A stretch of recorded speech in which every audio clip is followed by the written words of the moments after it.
Tube, it's Louise the Big Head Bookworm. Lovely to see you. Hope you're well. Hope you're having a good day wherever it is you are and whatever it is you're doing. I'm back with a video about my latest obsession. Yes, if you've been with me any amount of time, you know that I am a huge fan of true crime and true crime books and true crime podcasts and true crime on the telly. Yes, I consume it in all the ways. Now, I would like to say straight away, I am not a web sleuth in any way, shape or form. I have no interest to go on websites and reading about it and digging up information about it. No, I like somebody else to have done that for me. I like somebody else to have gone and packaged it up and present it to me in a format that I can consume. So I listen to a lot of true crime podcasts. And what happens is, through my wandering through these true crime podcasts, I get obsessed about particular crimes.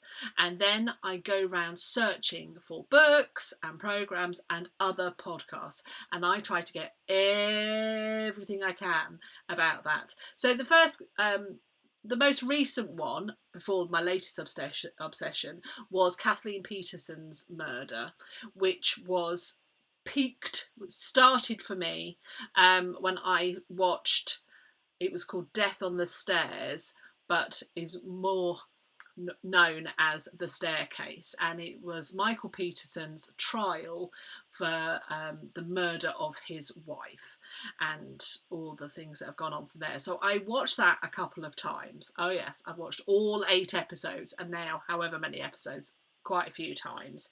And then there was a podcast that came out called Beyond Reasonable Doubt.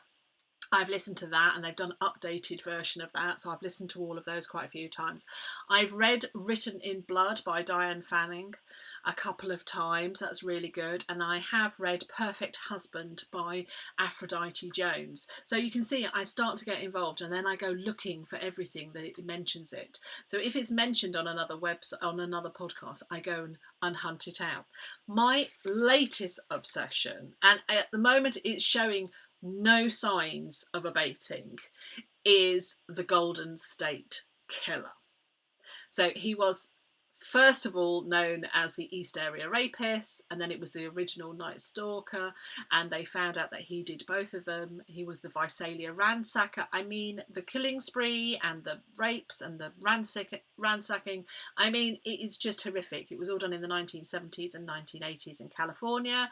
So there's Visalia and Sacramento were the ransacking and the rapes, over about a year for the ransacking, 2 years for the rapes, and then he seemed to disappear, but actually he went to South California and he committed some horrific murders, and he was known as the original Night Stalker. In the 90s, early 2000s, they were connected, that the East Area Rapist and the original Night Stalker was the same chap, and that he was doing this, and then later it has been found out that he's also the Visalia Ransacker. So that is kind of his crime history, as you were. So there are just so many parts to it. So it started for me when I heard about him on Casefile, which is one of my favourite crime podcasts, and I've got the number here. It is Case 53 if you are interested.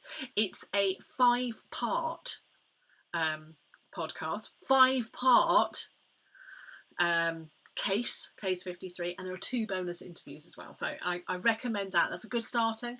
So when this was first recorded, the perpetrator hadn't been apprehended. So it was all up in the air. It was just telling you about how this happened and how they understood how it how they connected the dots and what had happened. And then I read, because I was so interested, I'll Be Gone in the Dark. Now, if you've watched my podcasts, watched my videos for any length of time, you know that I'm a huge fan of Michelle McNamara. This was her only book, unfortunately, and she's no longer with us. But this is about the Golden State Killer, as she called him, and this really catapulted it into the public's imagination because of this term. Now, she was a web sleuth, and she was into finding out all the theories. And what terrified me about this book, absolutely terrified me, was the fact he hadn't been apprehended, the fact it was still up in the air, that this chap who was phoning victims years and years and years later, which meant he was keeping tabs on them. I mean, that just the evil behind that. I'm sorry, but that is just sends shivers down my spine. I found it a terrifying book because it details that kind of thing in such a way that it's mesmerising. I couldn't look away, but at the same time I was terrified. Don't read it late at night when you're the only one in the house. That's my advice to you. But I loved it, and so I read this and I carried on looking for it. Not long after I had read this, it came out that they had tracked down the perpetrator and he was now in custody. And so the floodgates opened, and lots of podcasts and TV documentaries which had previously been on the boil kind of came out, or at least that's what happened for me. I just saw them at this point. So I recommend, these are my little recommendations. These aren't all the ones that I have watched and listened to. Oh no, but these are the ones that I recommend. So I highly recommend listening to and watching Unmasking a Killer. So I believe it is available to watch on Sky Witness if you're in the UK, or you can download the whole series, or I believe it's on CNN Go, because it was obviously created alongside with under the CNN umbrella, I believe. But there is a companion podcast that goes with it. Now, with the first 5 episodes of this, so there are 7 episodes on the TV. So the first 5 episodes, they did it before he was arrested, and then they did kind of 2 episodes which have been released recently, where they kind of tie it all together and they talk about who it is and start looking into his background and giving information and see how it all works together. And it's exactly the same as a podcast. So there are kind of 10 episodes or kind of 7 or 8 episodes before, which goes, and then they're still running episodes now after. So it's the year's anniversary last month for the chap being arrested, and so things are still coming out about him at the moment. So I completely recommend that, and that's Unmasking a Killer. A superb Audible original, if you've got an Audible membership, is Evil Has His Name. Now, Debbie, who watches these videos, contacted me on Instagram and said, is this about the Golden State Killer? And showed me it, and it was obviously an Audible original. And I was like, oh, I don't know. I'll download it. So I downloaded the first one on a Sunday, and I listened to 7 episodes on that Sunday, and then on the Monday, listened to the rest. There are 14 episodes in total. It's absolutely superb. It is hosted by voiced by Jing Clemente, who is the co-creator and co-host of the Real Crime Profile. And it also heavily features Paul Holes. Now, Paul Holes was a Contra Costa County / Sacramento forensic investigator. I guess he worked in the crime lab. That was his thing. And he has been investigating this since the 90s. I mean, the dedication of that man. I may be a little in love with Paul Holes. I will admit that. I kind of, he's been on so many of the things that I've watched and listened to. I do kind of feel like I know him now. I was first introduced to him in I'll Be Gone in the Dark, and I fell a little bit in love. A little bit then. And he's got a very nice blue shirt that he wears in a lot of them, and it looks a thick material. And every time I see him, I think, oh, do you know, that would really suit my husband. Anyway, Paul, he's in it as well, and he has been instrumental in using DNA and familial DNA and working through family trees to track down the Golden State Killer. And this is now a investigative tool that has been used to find other rogues, other perpetrators of horrific crimes, let's be honest.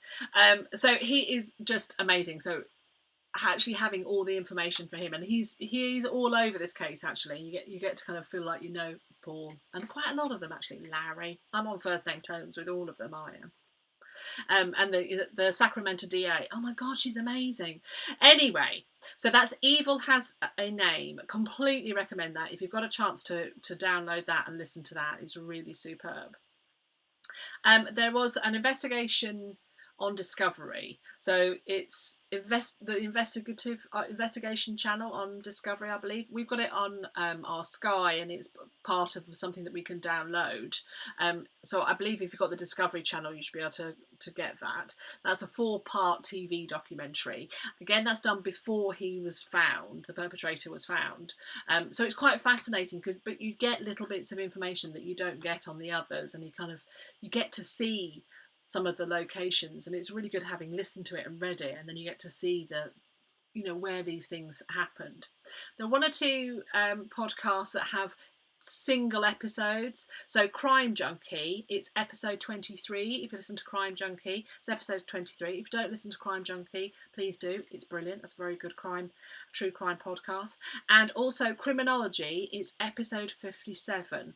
Now, if you listen to Criminology, I believe you can go back to their other series if you have a Stitcher Premium membership. I don't, so I can't do that, but I believe in series 2 they do a deep dive into the Golden State Killer, but they did a very long episode, 57, which looks at this past year, and they give lots of information out which I've not heard anywhere else.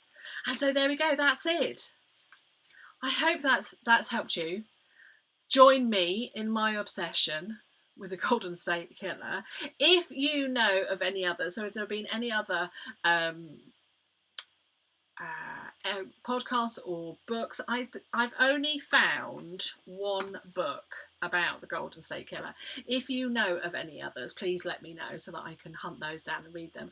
I'm hoping there are going to be a whole slew that will come out. Paul Holes, I'm looking at you, because I can't imagine Anne-Marie Schubert, who is the Sacramento DA, I mean, she's got to be penning her memoirs at some point. However, they've got to wait, haven't they? Because they've now got the preliminary trial and then the trial. He still hasn't entered a plea, so that's why I'm not naming his name, because although if you watch anything about it, you'll find out who it is. So if you know of any other podcasts or any other TV series or anything like that you can send my way, that'd be really great. Or if there's a particular true crime podcast that you really enjoy, then please leave it down in the comments so that we can all check it out. All our true crime fans that we are, we can share our information. So I hope that's been helpful. I hope you found something there that you might be interested in either reading or listening to or watching, and I look forward to speaking to you again soon. This has been Lovely BookTube.